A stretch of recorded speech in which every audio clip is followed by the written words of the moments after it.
উনি ওনার অসাধারণ ব্যর্থতা অনুভব করতে পেরেছেন। উনি যে গত 9 মাসে কোনো একটা ক্ষেত্রে সফল হয়েছেন বা কোনো একটা ক্ষেত্রে ইতিবাচক কিছু ঘটেছে এমনটি দেখাতে পারবেন এমন একটি কার্ডও ওনার হাতে নাই। তিনি বলেছেন যে তিনি কোনো কিছু দেখতে পারেন না পজিটিভ হচ্ছে, কি হচ্ছে এটা, কি কোথায় কি হচ্ছে। উনি কি দেখতে পান নাই যে 21 আগস্টের মামলায় কি হয়েছে? উনি দেখতে পান নাই 10 ট্রাক মামলায় কি হয়েছে? উনি দেখতে পান নাই বেগম জিয়ার মামলা কিভাবে সুপ্রিম কোর্টে নিষ্পত্তি হয়েছে? উনি দেখতে পান নাই বেগম জিয়ার প্রথম দিন বেগম জিয়ার সম্পর্কে কি সিদ্ধান্ত নেওয়া হয়েছে?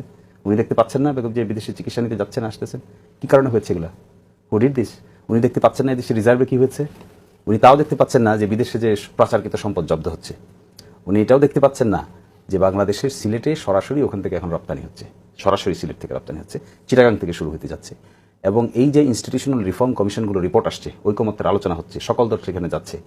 তারপরে একটা বড় অংশ দেখেন বাংলাদেশের সিপিসি সংশোধন হয়েছে, ডিজিটাল নিরাপত্তা আইন গিয়েছে, এখানে ইম্পর্টেন্ট হয়েছে বিচারক নিয়োগ হয়েছে হাইকোর্টে, অধ্যাদেশ জারি হয়েছে, সেখানে গুম খুন অধ্যাদেশ জারি হতে যাচ্ছে, সেখানে একই সাথে ট্রাইব্যুনালের তদন্ত প্রক্রিয়া অনেকাংশে শেষ হয়ে আসছে, সেই মামলাগুলিও কর্মরত শুরু হয়েছে। তাহলে এগুলোকে যদি আমরা কাজ মনে না করি, ওয়ার্ক মনে না করি, তাহলে ওয়ার্কটা কি হবে?